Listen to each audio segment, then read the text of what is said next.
Hoy vamos a hablar del guitarrista de Ozzy, de nada más y nada menos de Randy Rhoads y sus guitarras. Acompáñame, ¡vamos!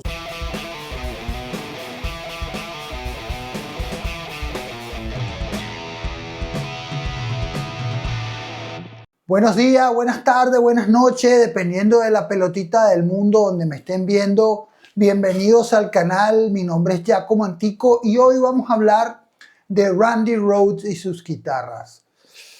Hablar de Randy es hablar de una carrera que pasó como un cometa, muy rápida, fulgurante, pero que fue el arquitecto del sonido de Ozzy post Black Sabbath.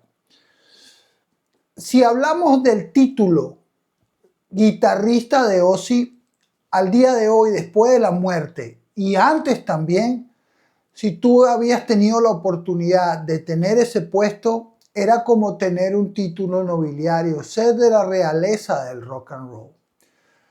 Por ese puesto, después que Randy muere, pasaron grandes guitarristas como Jackie Lee o Zakk Wylde, pero todos tuvieron que seguir la línea del sonido de Randy y de la manera de composición para que el príncipe de las tinieblas fuera feliz. Hay una anécdota interesante que le escuché a un ex compañero de Randy, que fue el bajista de Quiet Riot y después tocó con ellos con Ozzy. Dice que la carrera de Randy fue tan corta, tan violentamente rápido el ascenso, que él pasó más tiempo como profesor de guitarra siendo un educador que como rockstar. Y tenía razón, porque su carrera como guitarrista de Quiet Riot, esa banda nunca fue lo suficientemente famosa. A nivel de Los Ángeles tuvo un pequeño éxito, pero ellos lucharon y tuvieron demasiados problemas, inclusive para tener un contrato para hacer un disco. Pero lo que vendría después, siendo el ángel del príncipe de las tinieblas, eso no se lo esperaba a nadie. El día de hoy, como este canal hablamos de guitarras, vamos a hablar de las tres guitarras icónicas de Randy Rhoads.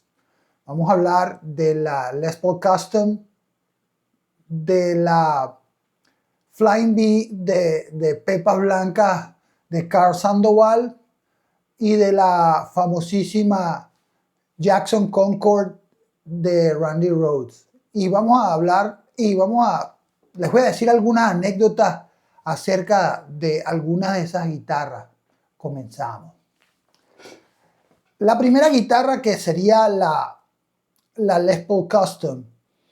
De ella no se tiene mucha información. La única información verídica que se tiene es que una Les Paul Custom de 1974, de la época Norlin, la que venía en sanguchito con el maple en el medio, era una Les Paul Custom con mango de maple y trastera de ébano. No tenía nada especial. Y según la historia y según todo lo que he podido investigar, porque de esa guitarra no hay mucha información, es que fue un regalo del manager de Quiet Riot para Randy. Si es verdad o es mentira, nadie lo sabrá. Lo que sí se sabe, lo que sí es cierto, que esa guitarra está en Cleveland, en el Rock and Roll Hall of Fame, porque inclusive están todas en Cleveland, siendo algo loquísimo, porque la carrera de Randy Rhoads fue tan corta y fue inducido al Salón de la Fama del Rock and Roll solo, como solista, como Jimi Hendrix. Pues la segunda guitarra es la famosísima Flying V, hecha por el luthier californiano Carl Sandoval. Esta esta Flying V tiene varias particularidades. La más loca es que Randy quería una Flying V, pero con escala de Fender, y que el luthier tenía que utilizar un mango de Danelectro. ¿Por qué? Porque ese mango era muy estable en comparación con los otros necks, que estamos hablando de 1976, 77. Estamos hablando de los 70, no es la época de ahora que tienes truss rods de fibra de carbono. Y se supone que las Danelectro no tenían truss rod. Para que eso fuera posible, la guitarra, a comparación con una Flying V, es 30% más gruesa para que pudiera encastrar el mango de la Danelectro. Tiene un radio de 17, una locura. Pero ya les voy a explicar por qué le gustaban esos radios tan planos, y a comparación con los Shredder de la época, que le gustaban mango finito, a él le gustaba un mango más ancho, porque él venía de una formación de guitarra clásica y él se sentía cómodo con un mango parecido a una guitarra clásica. Pues, ¿qué les puedo decir? Pero resulta, hay una anécdota con la guitarra. Cuando se la entregan, que sale a tocar con Quiet Riot, porque todavía tocaba con Quiet Riot en ese tiempo, esa guitarra tenía palanca de Fender, tipo Fender, y micrófonos de Marshall. Cuando sale, al parecer le dio un palancazo de más y tuvo una rotura casi llegando a la pala, y descubrieron que adentro de la pala, adentro de ese mango, había truss rod, pero eran fijos. A la final lo repararon y siguió hasta su muerte. Inclusive, otra de las peculiaridades, dos peculiaridades que tiene esa guitarra. Una es el headstock, que fue diseñado por él mismo, y si se fijan en los inlays que tiene la guitarra, tiene como unas pajaritas las pajaritas que se utilizan como un mesonero. Acuérdense que él tenía cuando tocaba con Quiet Riot en la época del glam metal, él se vestía con también deben estar viendo la foto, un chaleco de pepas con la pajarita. Y bueno, supongo que se la debe haber pedido. Con esta guitarra no hay mucho más información. Otra de las cosas, otra particularidad era el switch, no como normalmente las Flying V, que las tienen abajo, lo tenía en el ala, una cosa muy extraña. La siguiente guitarra, que es para mí la más interesante de las historias, es la Concord, la Jackson Concord. Dice la historia, les voy a dejar en la descripción del video, les voy a dejar un enlace para que vean un podcast y se suscriben a ese podcast, es buenísimo, es con Dave Freeman, donde el que manejaba Charvel en ese tiempo, Grover Jackson, recuerden que prácticamente los inventores de la Super Strat fueron ellos. Ese señor fue el que hizo la guitarra blanca de rayas negras y la guitarra amarilla, la Bumblebee de Eddie Van Halen. Pero eso pasó después. Dice la historia según Grover. En ese podcast tienes toda la historia y con algunos otros detalles.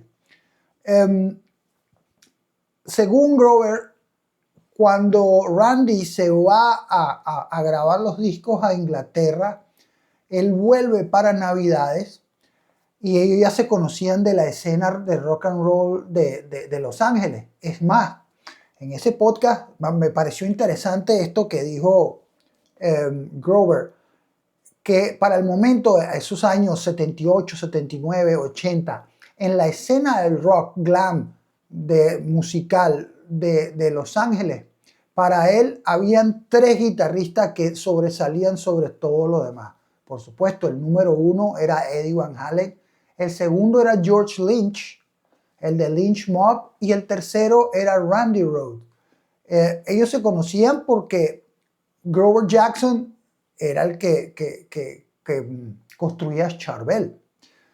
Entonces, ese diciembre llega Randy y llama a Grover y le dice, mira, tengo una idea para una guitarra, ¿podemos reunirnos? Y dice, no hay ningún problema. Eso fue al parecer a la víspera de la Navidad de 1980 y él le llega con una servilleta con ese diseño bien particular, esa Flying V extraña con una punta más corta, y al parecer tuvieron casi 6 horas dándole forma al proyecto y finalmente se la entregan, se la construyen y quedó fascinado el hombre. Y Grover le dice a Randy, recuerda, en este momento, por mucho que fuera el guitarrista de Ozzy Osbourne, no era una superestrella. Y le dice Grover a Randy Rhoads, mira, no te molestes, pero yo no quiero ponerle el nombre Charvel a esta guitarra porque yo no sé cómo va a reaccionar el público y puede ser un desastre y puede afectar mal a Charvel, que iba en ascenso. Entonces le dice Randy, no hay ningún problema, para nada. Ponle el nombre que tú quieras, y le empezaron a hacer un brainstorm y a la final, bueno, ponle Jackson como tu apellido. Y ese fue el nacimiento de Jackson Guitar. Esa fue la primera guitarra Jackson que se fabricó. Después de esa vinieron 2 itinerancias más, de las cuales solamente la segunda, que es la negra, pudo usar Randy. La negra era un poco diferente que la blanca. La blanca tenía una configuración tipo Les Paul de 2 volúmenes, 2 tonos, más la palanca tipo Fender. La negra tenía una configuración como la Flying V, que serían 2 volúmenes, 1 tono, y sin palanca. Venía con el chevron, con la V, y era True the Body. Pasaba igual que una Flying V. Es una historia maravillosa porque una persona que tuvo una carrera tan corta ha influido a tantos y tantos y tantos músicos alrededor del mundo, ya casi 40 y pico de años, 40, sí, porque él murió el 19 de marzo del 82, no me puedo olvidar la fecha porque este servidor cumpleaños el 18 de marzo. Ha sido una inspiración y una influencia para tanta gente. Cuéntenme en sus comentarios cuál es su recuerdo, su influencia, o si conocían estas historias de las guitarras de Randy Rhoads. Como saben, denle el botoncito de suscribirse, es gratis, y si le dan al pulgar para que así YouTube recomiende a más gente este humilde canal de este humilde servidor. Muchísimas gracias, nos vemos en la próxima. Adiós.